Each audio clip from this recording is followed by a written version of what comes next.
Haji Agus Salim, lahir di Kota Gadang, Agam, Sumatera Barat, 8 Oktober 1884. Ia adalah anak seorang terpandang di kampungnya. Ayahnya, Sultan Muhammad Salim, adalah seorang jaksa pengadilan negeri di Riau. Karena kedudukan ayahnya, dan juga karena kecerdasannya, Agus Salim bisa belajar di sekolah-sekolah Belanda.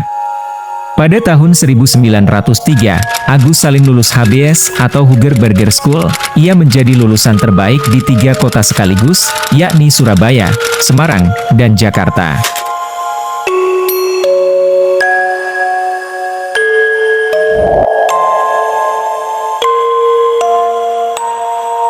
Agus Salim muda berbakat pada bahasa asing. Bakat ini pula yang kemudian membuatnya dikenal sebagai seorang poliglot, atau orang yang menguasai banyak bahasa. Agus Salim sedikitnya menguasai 7 bahasa asing, antara lain Belanda, Inggris, Arab, Turki, Perancis, Jepang, dan Jerman. Selepas lulus HBS, Agus Salim sebenarnya berniat melanjutkan pendidikannya melanjutkan sekolah kedokteran di Belanda. Ia mengajukan beasiswa, namun pemerintah Belanda menolaknya. Hal ini membuat Agus Salim muda sangat kecewa.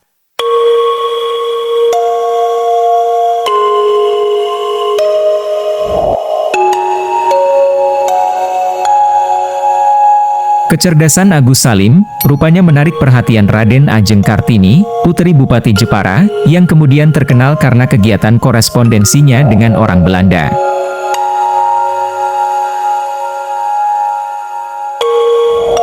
Raden Ajeng Kartini yang pada saat itu pernah ditawari melanjutkan sekolah di negeri Belanda, mengirim surat dan menceritakan tentang Agus Salim muda kepada Nyonya Abendanon. Raden Ajeng Kartini merekomendasikan Agus Salim menggantikannya, melanjutkan sekolah ke Belanda dengan mengalihkan beasiswa sebesar 4.800 gulden dari pemerintah kolonial untuk Agus Salim. Surat dari Raden Ajeng Kartini rupanya diteruskan pada pemerintah kolonial dan kemudian disetujui. Namun di luar dugaan, Agus Salim muda justru malah menolak. Salim menganggap bahwa hal itu adalah bukan hasil kerja kerasnya sebagai pelajar yang berbakat, namun karena belas kasih orang lain. Sikap Agus Salim tentu saja bukan karena ia tidak menghormati upaya Raden Ajeng Kartini. Sikap Agus Salim lebih karena ia tak menyukai sikap pemerintah yang diskriminatif pada kaum pribumi.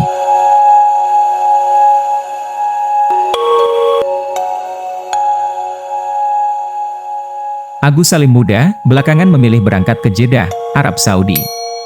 Ia berangkat ke sana untuk bekerja sebagai penerjemah di konsulat Belanda di Jeddah, antara tahun 1906 hingga 1911. Di kota ini, Agus Salim tak cuma bekerja, tapi juga memperdalam ilmu agama Islam kepada Syekh Ahmad Khatib, Imam Masjidil Haram yang juga merupakan pamannya.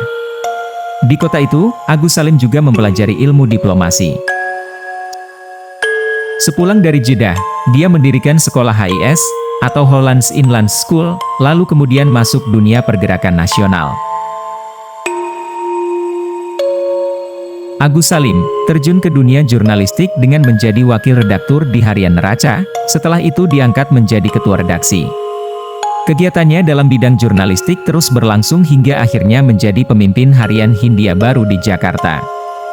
Ia kemudian juga mendirikan surat kabar Fajar Asia lalu bekerja sebagai redaktur harian Mustika di Yogyakarta. Pada tahun 1915, Agus Salim masuk Sarekat Islam. Ia bergabung dengan H.W. Cokro Aminoto, tokoh pergerakan yang dikenal dengan julukan Raja Jawa tanpa mahkota. Saat itu, Sarekat Islam memiliki perwakilan di Volksraad, sebuah lembaga Dewan Perwakilan Rakyat Hindia Belanda. Ketika Cokro Aminoto dan wakilnya, Abdul Muiz mengundurkan diri dari Volksraad sebagai wakil Sarekat Islam akibat kekecewaan mereka terhadap pemerintah kolonial, Agus Salim menggantikan posisi keduanya selama 4 tahun. Tapi, seperti pendahulunya, Agus Salim merasa perjuangan dari dalam tak membawa begitu banyak manfaat. Dia keluar dari Volksraad dan berkonsentrasi dalam Sarekat Islam. Dunia jurnalistik tidak ditinggalkannya, Agus Salim bekerja di Balai Pustaka hingga 1919 dan pernah menjadi redaktur Batavia's Nieuwsblad. Pada tahun 1923, perpecahan timbul dalam tubuh Sarekat Islam. Ini akibat pengaruh ideologi komunis yang dikembangkan Hans Nevelt ke Hindia Belanda. Hans Nevelt mendirikan organisasi ISDV atau Indisch Sociaal-Democratische Vereniging pada tahun 1914.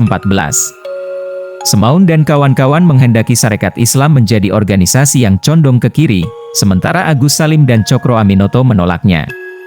Sarekat Islam terbelah dua, Semaun membentuk Sarekat Rakyat yang kemudian berubah menjadi PKI, sedangkan Agus Salim bertahan di Sarekat Islam. Semaun kelak menjadi Ketua Partai Komunis Indonesia yang pertama. Meski berjuang untuk rakyat dalam organisasi dan diplomasi, Agus Salim sendiri sempat dicurigai sebagai mata-mata karena pernah bekerja pada pemerintah. Namun, Agus Salim mematahkan tudingan tersebut dengan tulisan dan pidato-pidatonya yang menyerang pemerintah kolonial. Agus Salim kemudian menggantikan posisi Cokro Aminoto sebagai Ketua Sarekat Islam setelah Cokro Aminoto meninggal dunia pada 1934.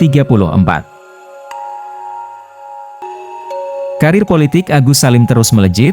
Selain menjadi tokoh Sarekat Islam, Agus Salim juga merupakan salah satu pendiri Young Islamitenbond.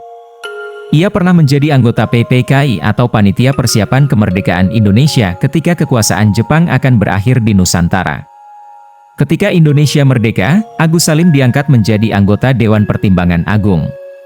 Kecerdasan dan kepiawaiannya berdiplomasi, membuat Agus Salim dipercaya sebagai Menteri Muda Luar Negeri dalam Kabinet Syahrir I dan II, serta menjadi Menteri Luar Negeri dalam Kabinet Hatta. Sesudah pengakuan kedaulatan, Agus Salim ditunjuk sebagai penasehat Menteri Luar Negeri. Di kalangan politisi, Agus Salim kemudian dikenal dengan julukan The Grand Old Man. Agus Salim bukan hanya seorang pejuang kemerdekaan Indonesia dan politisi yang ulung, ia adalah seorang penulis sekaligus seorang jurnalis. Agus Salim menuangkan pikirannya dengan menulis, baik yang tersebar di media pada masanya dan juga dalam bentuk buku.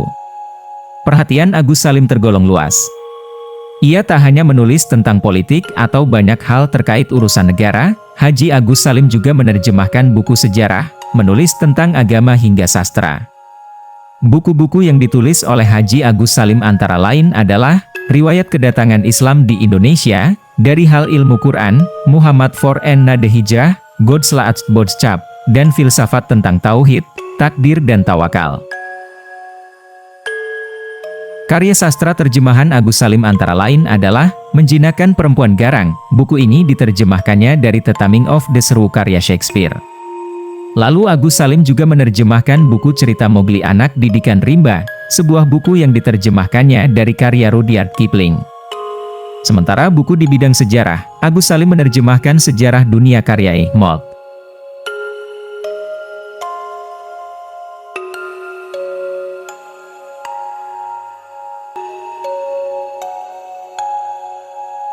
Meski kerap tampil di panggung politik nasional dan pemerintahan, tapi sikap dan keseharian Agus Salim sangat sederhana.